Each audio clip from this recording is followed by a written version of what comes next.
President Jiwoo stood in the Situation Room deep beneath the Capitol building on Earth. Around her, screens showed the same terrible images over and over.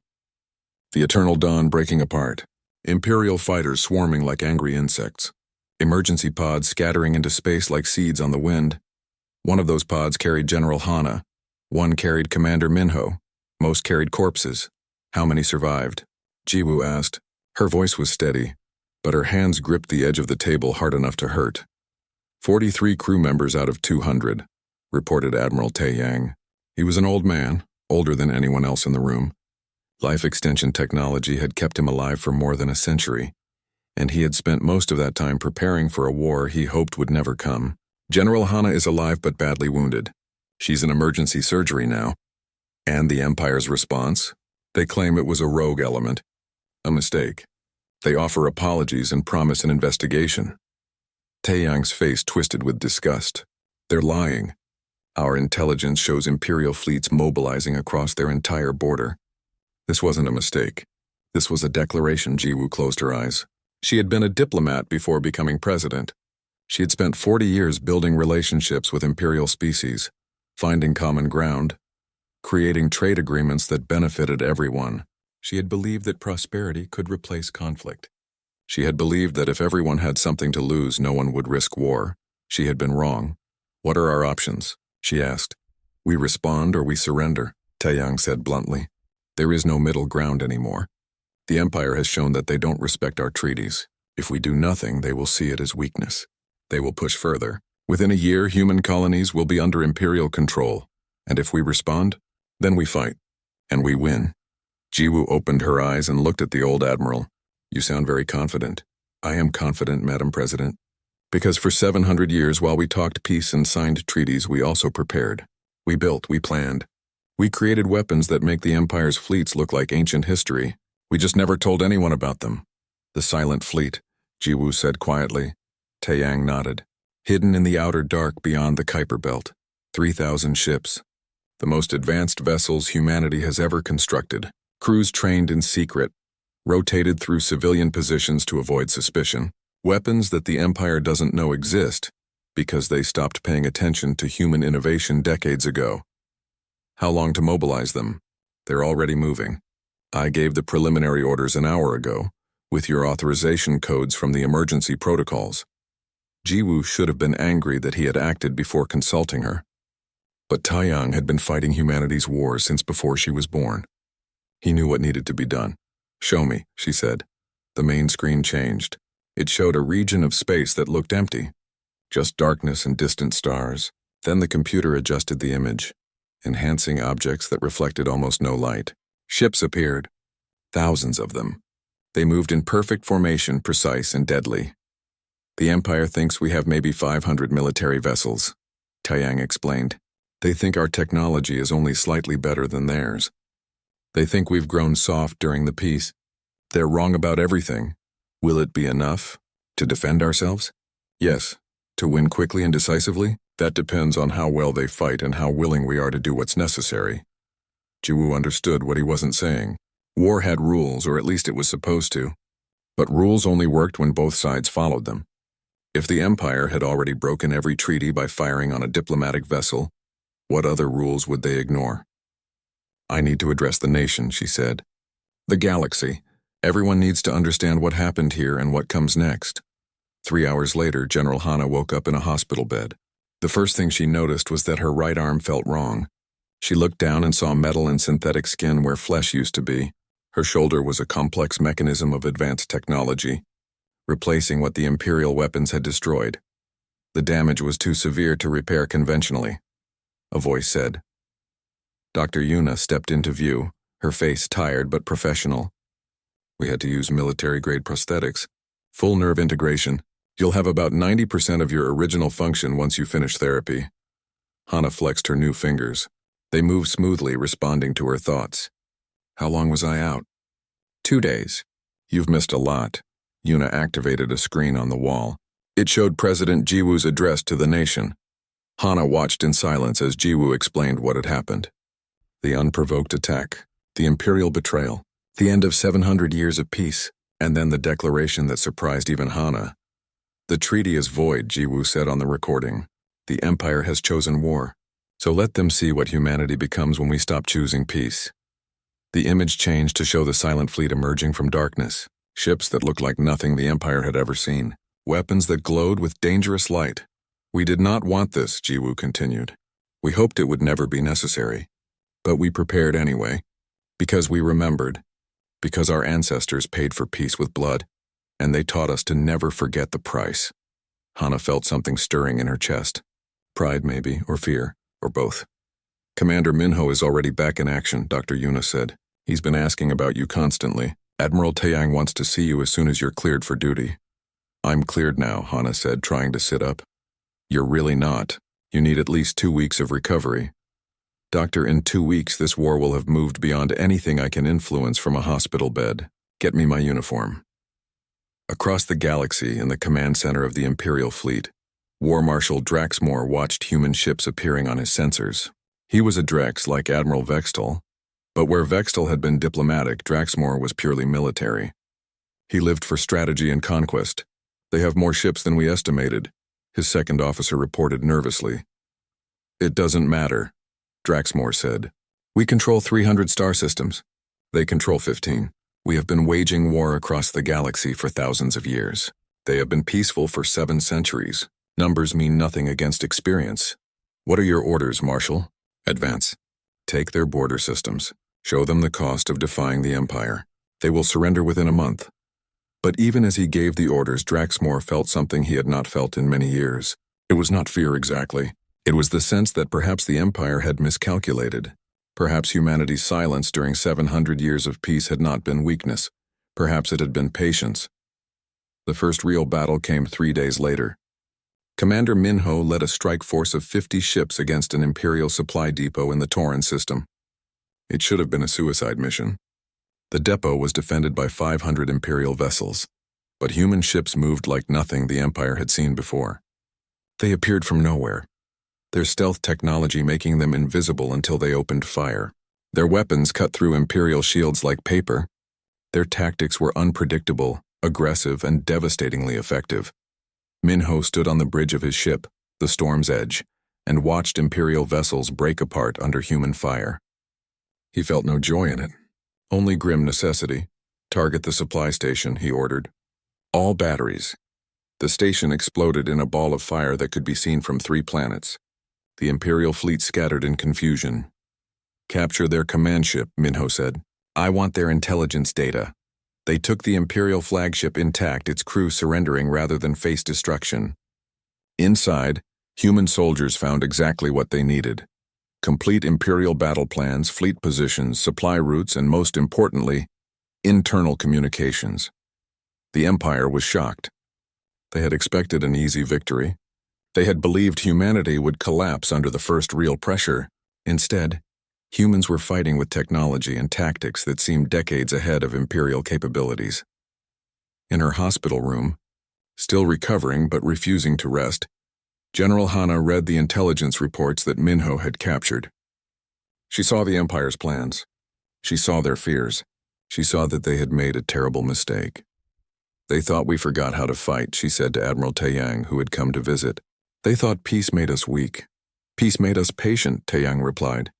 We spent 700 years preparing for the day it ended. Now they'll learn what that preparation means. Outside the window, Earth's orbital defense platforms moved into position. The silent fleet gathered strength. Human colonies across 15 star systems prepared for war. And somewhere in Imperial space, Admiral Vexatal looked at the casualty reports from Tauran and realized that he had not started a war the Empire could win. He had started a war the Empire might not survive. The war spread across the stars like fire through dry grass. What the Empire had expected to be a quick conquest turned into a nightmare that stretched across months. Admiral Taeyang stood on the bridge of the flagship Righteous Fury and watched 3 Imperial border systems fall in a single day. The silent fleet moved with precision that came from centuries of secret training. Human ships appeared from empty space, struck hard, and vanished before the Empire could respond effectively. 4th Imperial Fleet is retreating from Kaltor system, reported his tactical officer. Their casualties are over 60%. Let them run, Taeyang said. We want survivors to spread the word. Fear is a weapon too. It was a cold calculation, but war demanded cold calculations. Taeyang had learned that lesson during the last great conflict 700 years ago. He had been young then, watching human colonies burn under imperial assault. He remembered the desperation, the terror, the certainty that humanity would be wiped out. Now the roles were reversed. Now the Empire was learning what desperation felt like. But the war was taking its toll on both sides. Human casualties were lower than imperial losses, but they still mounted. Ships destroyed, soldiers killed, colonies damaged by imperial raids that managed to slip through human defenses. In the medical center on Earth, General Hana pushed herself through physical therapy with grim determination. Her new cybernetic arm responded well, but her body had other injuries that healed more slowly. Broken ribs, internal damage, burns from the explosion that had nearly killed her. "You need to rest," Soman said. She was Hana's physical therapist, a former Marine who had lost her legs in a training accident decades ago. She understood the drive to overcome physical limitations. Pushing too hard will only slow your recovery. "I don't have time to recover slowly," Hana replied, forcing her body through another exercise. Sweat ran down her face. Pain made her vision blur. "The war's happening without me. The war will still be there when you're healed. Will it? Or will it be over and I'll have spent it in a hospital bed?" Soman sighed. "You sound like I did when I was in your position. My therapist told me that dying for your country is easy. Living for it is harder. Recovering so you can fight again is the hardest thing of all." Hana stopped and looked at her. "What did you do?" "I ignored the advice, pushed too hard, and set my recovery back by 3 months. Don't be as stupid as I was." Despite everything, Hana smiled. "I'll try." Across the galaxy, the Galactic Empire was fracturing from within. The Imperial Council met an emergency session on the capital world of Drex Prime. 12 species sat around a table that had been used for peaceful governance for thousands of years. Now it became a battlefield of words and accusations. "This war is madness," declared Ambassador Hikari of the Clixar species. Her insect features clicked with agitation. "We attacked a diplomatic vessel. We broke every treaty we ever signed. And for what? Because we feared human economic competition? The humans were growing too powerful," War Marshal Draxmore insisted. "If we had waited another century, they would have dominated the galaxy. So we destroy them now and prove we are exactly the monsters they should fear."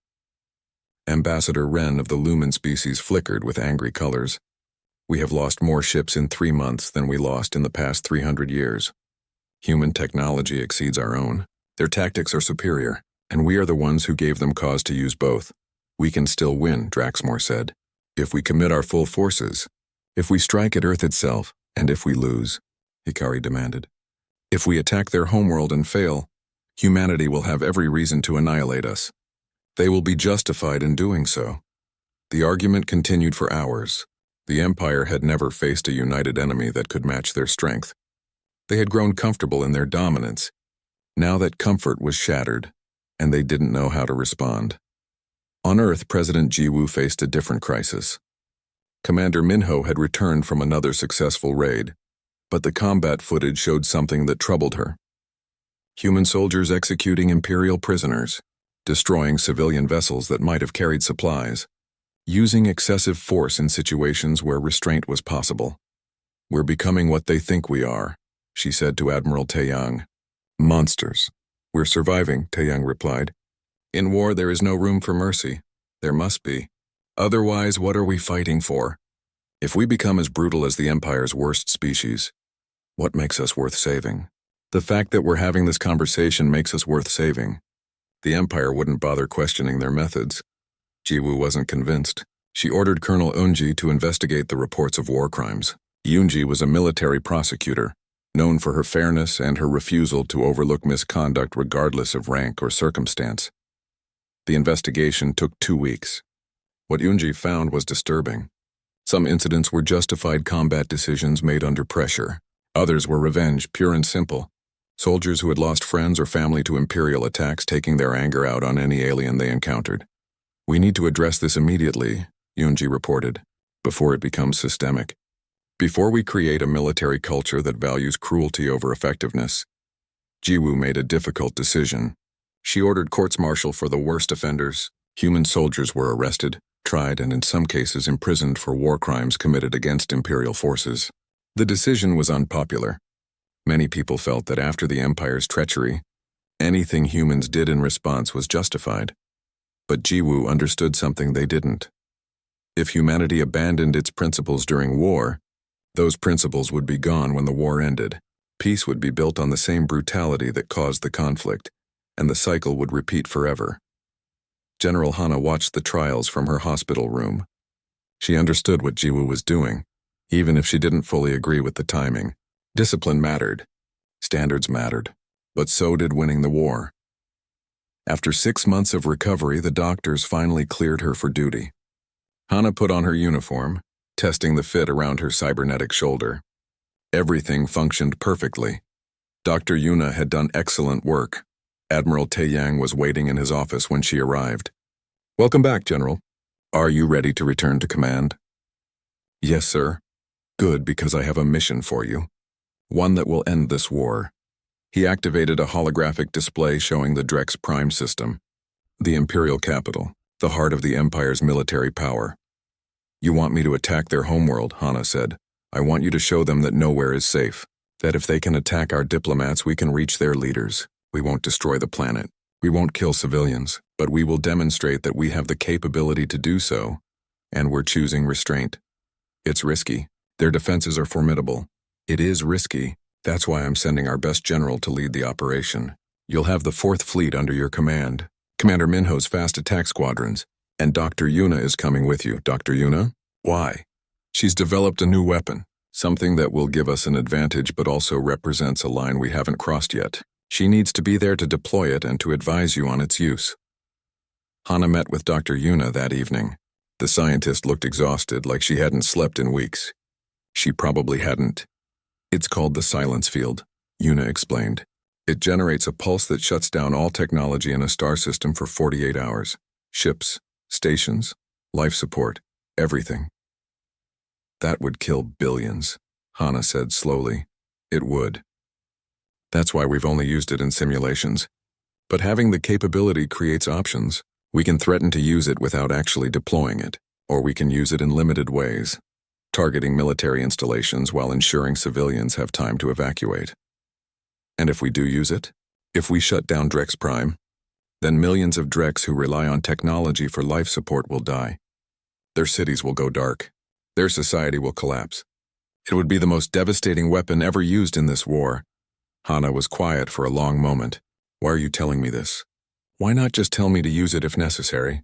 Because you're the one who has to make the decision. You're the one who will live with the consequences. I'm just a scientist. I make tools. You decide how to use them." The 4th Fleet gathered at the rally point beyond Pluto, 300 ships, the best of humanity's military power. Crews who had trained for this moment for years. Commander Minho's fast attack squadrons joined them, their ships painted with kill marks from successful raids. Hana walked through the flagship Determination, inspecting the crew. She saw young faces and old ones, people from every human colony, men and women who had volunteered to stand between the Empire and their homes. "Are you ready?" Minho asked. He had been promoted to Rear Admiral after his successes, but he still preferred to be called Commander. "No," Hana said honestly, "but readiness isn't required. Only willingness. When the crew believes in you, they followed the news of your recovery. They know you were nearly killed in the attack that started this war. They trust you to finish it. I hope that trust isn't misplaced." The fleet jumped to faster-than-light travel. They would arrive at Drex Prime in 3 days. 3 days to prepare. 3 days to plan. 3 days to decide how much of humanity's restraint would survive the battle to come. Behind them, Earth watched and waited. The 4th Fleet emerged from faster-than-light travel at the edge of the Drex Prime system. Immediately, alarms screamed across every ship. Sensors detected thousands of Imperial vessels, orbital fortresses bristling with weapons, defense platforms that could destroy planets. "They were expecting us," Commander Minho said, studying the tactical display. General Hana nodded. "Of course they were. We've been pushing toward this system for weeks. They had to know we would eventually come here. We're outnumbered 5-1. We've been outnumbered before. It hasn't stopped us yet." But Hana felt the weight of what they were attempting. This wasn't a border skirmish or a raid on a supply depot. This was an assault on the Empire's heart. If they failed here, if the Fourth Fleet was destroyed, humanity's momentum would break. The war would drag on for years, maybe decades. Dr. Yuna appeared on the bridge, her face pale. "General, I need to speak with you, privately." They moved to Hana's ready room. Yuna immediately pulled up data on the silence field. "I've been monitoring Imperial communications. They know about the weapon. How? Spies, probably. Or they captured one of our intelligence officers. It doesn't matter how. What matters is that they know we have it, and they're terrified. They think we're going to use it to destroy Drex Prime." "We're not going to destroy an entire planet," Hana said firmly. "I know that. You know that. But they don't. Their fear is making them desperate. Desperate enemies make mistakes, but they also do terrible things." As if to prove her point, the communication system activated. War Marshal Draxmore's scaled face appeared on the screen. His eyes glowed with anger and something else. "Fear. General Hana," he said. "I offer you terms. Withdraw your fleet now and we will negotiate a ceasefire. Continue your attack, and we will be forced to respond with equal force." "You mean you'll use weapons of mass destruction?" Hana said. "Just like you're accusing us of planning. We will do what is necessary to defend our homeworld. And if I refuse, if we continue our attack," Draxmore's expression hardened, "then we will detonate nuclear devices on every human colony world we can reach. Millions of your people will die in the first hour. This war will become something that neither side can survive." The communication cut off. Hana stood in silence, feeling the weight of billions of lives pressing down on her. One decision: continue the attack and risk nuclear retaliation against human colonies, or withdraw and give the Empire time to regroup, prolonging the war indefinitely. "What do we do?" Yuna asked quietly. Before Hana could answer, another communication came through. This one was from the surface of Drex Prime, from a source that shouldn't have been able to contact them. The encryption was Imperial military code. Commander Minho appeared on screen looking confused. "General, we're receiving a message from Imperial forces. From inside the Drex command structure. The new communication showed a Drex officer whose scales were marked with command insignia. General Hana, my name is Submarshal Criven. I speak for a faction within the Imperial military that opposes this war. We want to end it." "Why should I trust you?" Hana asked. "Because we know what War Marshal Draxmore is planning. He has nuclear weapons positioned near your colonies, but he also has weapons here on Drex Prime. He intends to detonate them and blame you, claiming you used your silence field. He will turn the entire Empire against humanity using false evidence of a genocide we committed ourselves." Hana felt her blood run cold. That's insane. He would kill his own people. He believes the sacrifice is justified if it unites the Empire and destroys humanity. There are many in our military who think like him, but there are also many of us who remember what this war was supposed to be about. We feared human economic dominance. Instead, we created something far worse. We turned humanity into an enemy that might actually destroy us. What are you proposing? A coup. We will arrest War Marshal Draxmore and the other hardliners. We will take control of Imperial forces and offer genuine surrender terms. But we need time. And we need you to provide a distraction. Hana looked at Minho and Yuna. They both looked as uncertain as she felt. This could be a trap. It could be a lie designed to make them lower their guard, but it could also be the chance to end the war without using the silence field, without destroying Drex Prime, without becoming the monsters the Empire feared. "Give me 2 hours," Hana said. "I'll give you your distraction." She cut the communication and immediately contacted her fleet commanders. "All ships, prepare for assault. We're going to attack their orbital defenses with everything we have. Make it look like we're planning a full planetary invasion." "Are we actually invading?" Minho asked. "No, we're creating chaos. We're giving the moderate Imperial forces cover to make their move." The Fourth Fleet surged forward. Human ships engaged Imperial defenses with devastating firepower. Orbital fortresses exploded. Defense platforms burned. The sky above Drex Prime lit up with weapons fire. On the planet's surface, Submarshal Criven moved with a hand-picked force of loyal soldiers. They stormed the Imperial Command Center where War Marshal Draxmore coordinated the defense. The building was heavily guarded, but many of the guards had been carefully selected by Criven over the past weeks. They stepped aside or joined the coup rather than defending the War Marshal. Draxmore was in his command room. watching the human fleet tear through orbital defenses. When Criven entered with weapons drawn. "What is the meaning of this?" Draxmore demanded. "You are under arrest for war crimes, for planning false flag attacks against your own people, for starting a war that has cost millions of lives on both sides. I am trying to save the Empire. You are trying to save your pride. The Empire doesn't need saving from humanity. It needs saving from leaders like you." Draxmore reached for a weapon, but Criven was faster. The shot was precise, non-lethal. The War Marshal collapsed unconscious. "Broadcast to all Imperial forces," Criven ordered. "Tell them the war is over. Tell them we are surrendering." In space, Hana watched as Imperial ships suddenly stopped firing. Their weapons powered down. Thousands of vessels broadcasting surrender signals simultaneously. "It worked," Minho said, his voice filled with disbelief. "They actually did it." Hana felt relief wash over her. But it was quickly followed by another emotion. Grief. Because even though the coup had succeeded, even though the war was ending, people were still dying. Her attack on the orbital defenses had killed thousands of Imperial soldiers. The war had killed millions overall. Victory felt hollow. The communication from Criven came through again. "General Hana, I am transmitting the locations of all Imperial forces, including the nuclear weapons positioned near your colonies. We are disarming them now. We are also providing evidence of War Marshal Draxmore's plans, including his intention to detonate nuclear devices on Drex Prime and blame humanity."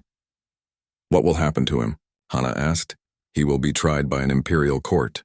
We have our own justice to serve. But we would also like to send him to Earth, to face trial there as well. He ordered the attack on your diplomatic vessel. You deserve the opportunity to judge him for that crime," Hana agreed. The war was ending, but justice was just beginning. Over the next few days, Imperial forces across the galaxy stood down. Some fought to the bitter end, true believers who preferred death to surrender. But most were relieved. They had never wanted this war. They had been dragged into it by leaders who feared human success more than they valued peace. Human forces began the difficult process of occupation and peacekeeping. They had to secure Imperial worlds to prevent chaos. They had to establish order in a galaxy that had just watched its dominant power collapse. President Jiwoo addressed both humanity and the Empire. This war should never have happened. It was started by fear and pride. It cost millions of lives. Now we have the opportunity to build something better. Not a human empire replacing the Galactic Empire, but a true alliance where all species have equal voice and equal power.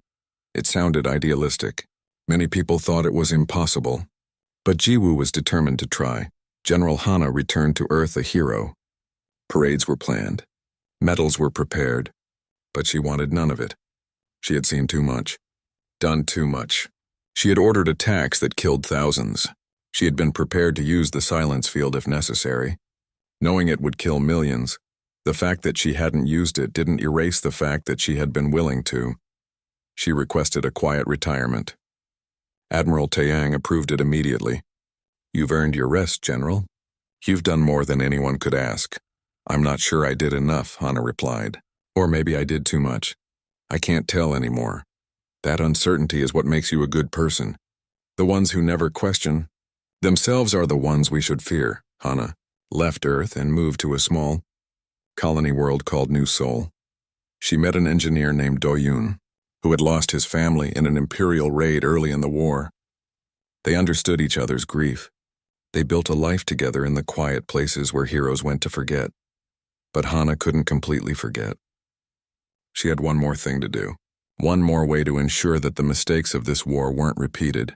She established a school, the Academy of Restrained Warfare. It would train military officers from all species, human and alien alike. It would teach tactics and strategy, but also ethics and philosophy. It would create leaders who understood. The trial of War Marshal Draxmore took place on Earth, in a courtroom built specifically for this purpose. It had seats for representatives from every species involved in the war. Human judges sat alongside Imperial judges, a symbol of the new order that President Jiwoo was trying to create. General Hana attended every day of the trial. She sat in the front row, her cybernetic arm resting on the armrest, a permanent reminder of the day the war began. People whispered about her presence. Some thought she came for revenge. Others thought she wanted closure. The truth was simpler. She came because she felt she had to witness this. The man who had started the war deserved to face his victims. Draxmore showed no remorse. He stood straight and proud as the charges were read, ordering an attack on a diplomatic vessel, planning false flag operations, positioning nuclear weapons to destroy civilian populations. The list went on for hours. "I did what was necessary to protect the Empire," he said when given the chance to speak. Humanity was growing too strong. In another generation, they would have dominated the galaxy through economic power. "I chose to act while we still could. You chose to murder diplomats," the lead judge said. "You chose to start a war that killed millions. You chose to betray every principle the Empire claimed to value. I chose survival. You chose pride over peace, and now you will face the consequences." The verdict was unanimous, guilty on all counts. The sentence was life imprisonment, to be served in a facility where Draxmore would have decades to contemplate his choices. As guards led him away, Draxmore looked directly at Hana. "You should have used that weapon," he said. The silence field. "You should have destroyed Drex Prime when you had the chance." "Your mercy will be seen as weakness, maybe," Hana replied, "but I can live with being called weak. I'm not sure I could live with being called a mass murderer." After the trial, the real work began. President Jiwoo led negotiations to create a new galactic government. It was slow, frustrating work. Species that had dominated for millennia had to learn to share power. Species that had been conquered had to learn to trust their former oppressors. The human colonies wanted revenge. They wanted imperial worlds given to humanity as compensation. They wanted the Empire dismantled completely. Jiwoo refused. "If we replace their empire with ours, we've learned nothing. If we punish innocent civilians for their leaders' crimes, we become the criminals." It was a hard message to sell, especially to people like Commander Minho, who had lost so many friends in the war. "They attacked us," Minho argued in one of the planning sessions. "They broke the peace. Why should we be the ones showing mercy?" "Because someone has to," Jiwoo replied. "Because the cycle of revenge has to stop somewhere. And because we're strong enough to choose peace even when war would be easier." Eventually, a new government structure emerged, the Galactic Council, with equal representation for all member species. No single species could dominate. Decisions required consensus. It was messy and slow, but it was fair. The old Imperial military was disbanded. In its place, a joint defense force was created, staffed by volunteers from all species. Admiral Taeyang oversaw its formation before finally retiring. He was nearly 200 years old, and even life extension technology had its limits. "I've spent enough time preparing for wars," he said at his retirement ceremony. "Let someone else prepare for peace." Commander Minho was promoted to Fleet Admiral and given command of the new defense force. It was a controversial choice. Some Imperial species didn't trust a human in such a position, but Minho had proven during the war that he could show restraint even in victory. That quality mattered more than his species. The weapons humanity had built during the war were decommissioned. The silence field generator was dismantled. Dr. Yuna supervised its destruction personally. "Why did you create it if you knew it was too terrible to use?" someone asked her. "Because sometimes the threat of a weapon is enough," Yuna replied. "And because I wanted to prove we could build it but choose not to. Anyone can destroy. Creating takes more skill, but choosing not to destroy when you have the power to do so, that takes wisdom." The war had cost humanity 15 million lives. The Empire had lost 90 million. Every species mourned their dead. Memorials were built on 100 worlds. The names of the fallen were carved in stone and metal, a reminder of the price of pride and fear. 5 years after the war ended, General Hana stood at the dedication ceremony for one such memorial on Earth. It listed every human who had died in the conflict. She found the names of crew members from the Eternal Dawn, the ship where it all began. President Jiwoo stood beside her. "Do you ever wonder if we could have prevented this? If there was something we missed during those 700 years of peace?" "Every day," Hana said. "But I don't know what we could have done differently. We tried to be fair. We tried to build relationships. But fear doesn't respond to fairness. The Empire's leaders were afraid of human success, and fear makes people do terrible things. So how do we prevent it from happening again? We teach the next generation to recognize fear before it becomes violence. We create systems where no single leader can start a war, and we remember what this cost, so we never forget why peace matters." At the Academy of Restrained Warfare on New Sol, students from 12 species studied together. Human cadets sat next to Drex cadets. Clixar and Lumen learned tactics side by side. The first semester was always difficult. Old prejudices and new hatreds made cooperation challenging. But Hana had designed the curriculum carefully. Students learned about the war, but they also learned about the centuries of peace that preceded it. They studied both human and imperial history. They came to understand that both sides had legitimate concerns and both sides had made mistakes. Most importantly, they learned together. Shared challenges created bonds stronger than species differences.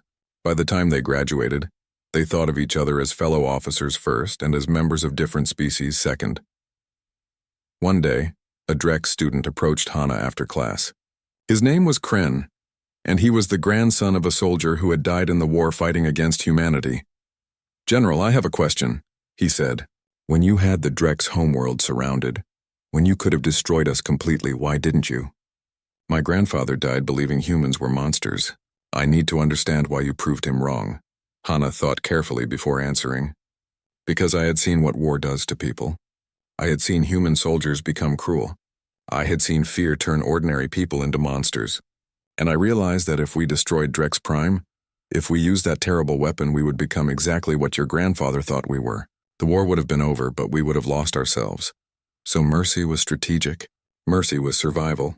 Not just survival of our bodies, but survival of our principles. What makes us who we are. If we had abandoned those principles to win faster, the victory would have been meaningless." Kren nodded slowly. "I think I understand. My grandfather was wrong about humans, but he was wrong because humans chose to prove him wrong. If you had acted like monsters, he would have been right." "Exactly.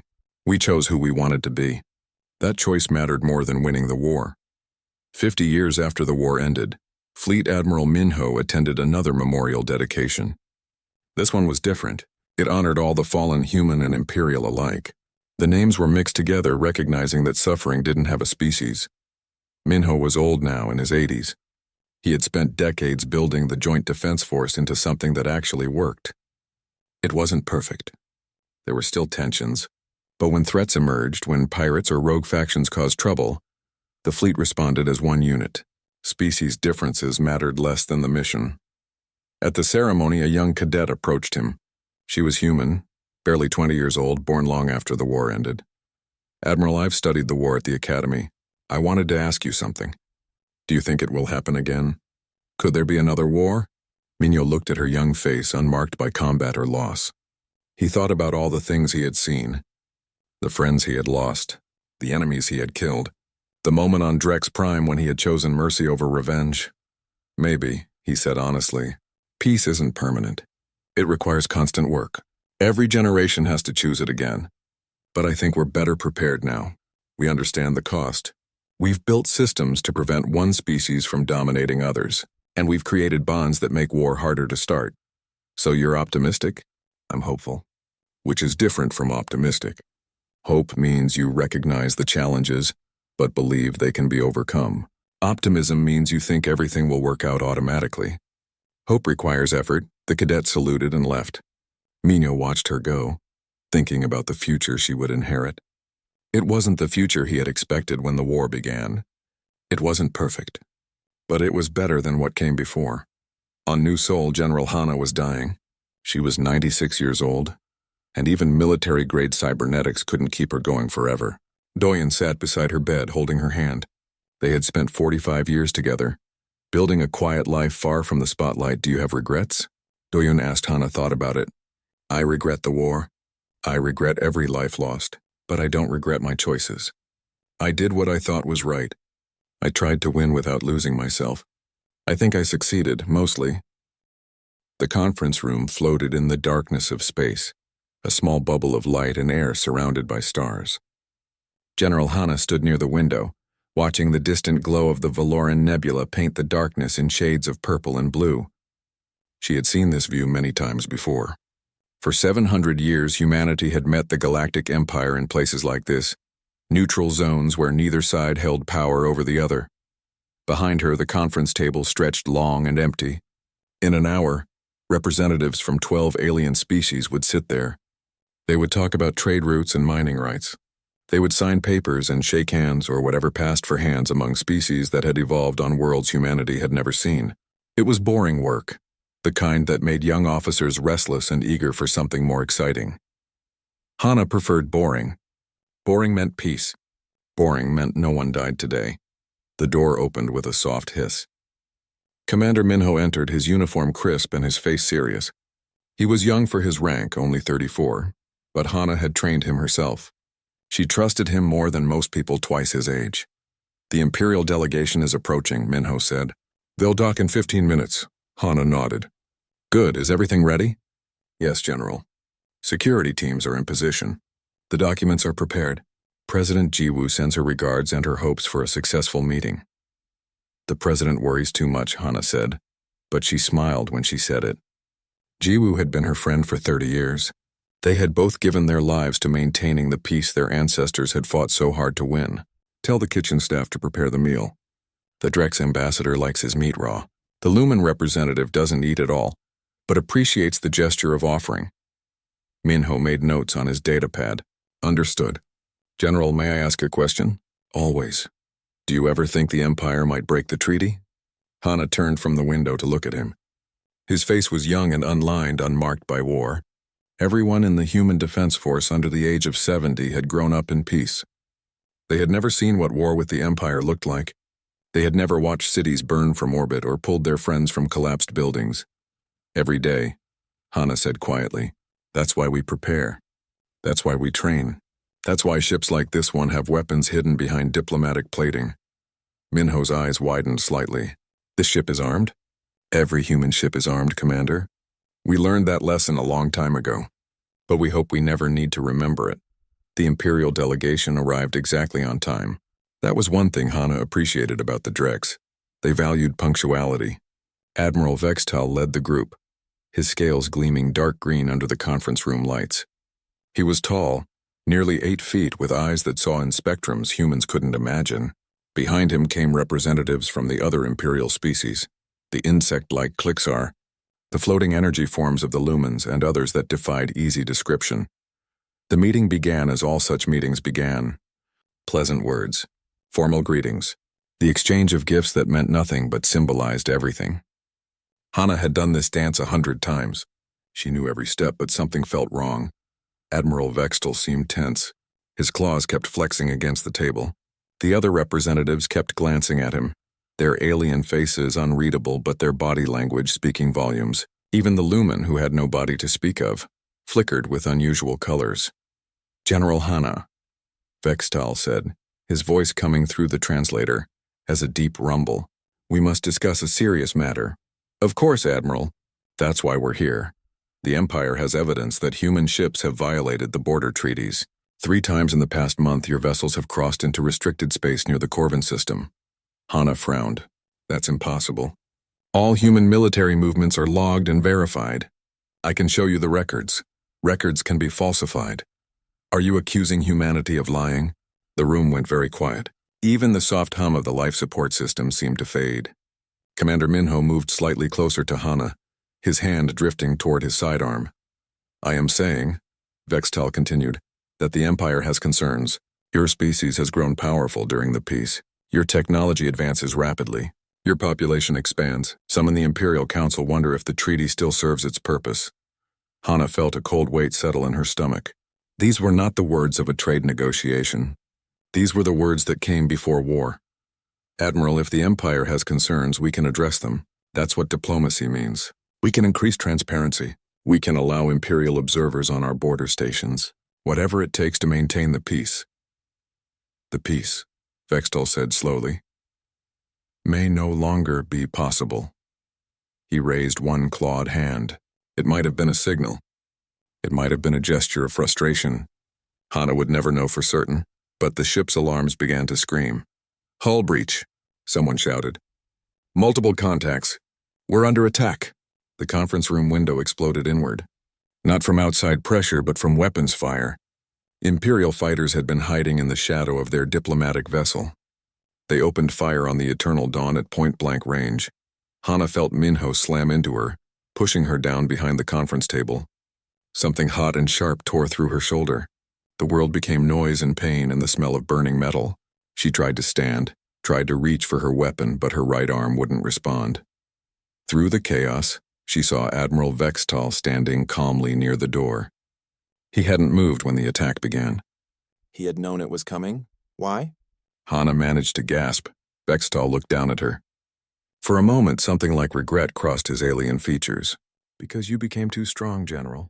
Because peace made you powerful, and the Empire cannot allow that. Then he was gone, escaping through a transport beam that shimmered with alien technology. Minho was pulling her toward the emergency pods. Other crew members were fighting back now, returning fire at the Imperial fighters. The Eternal Dawn was dying around them. But she was a warship pretending to be a diplomat. She would take some of her killers with her. Hana's vision blurred. Blood loss, probably. She could feel Minho lifting her, carrying her. The emergency pod sealed around them with a hiss. Through the small window, she watched her ship break apart in silence, in the void where sound couldn't travel. The last thing she saw before unconsciousness took her was the Imperial fleet turning toward human space. They were not returning home. They were advancing, ready for war. 700 years of peace had ended in a conference room above a purple nebula. It had ended with a woman general bleeding in an escape pod while the galaxy prepared to burn again. And somewhere far away, on Earth, President Jiwoo was receiving the news that would force her to make the hardest decision any human leader had faced in 7 centuries.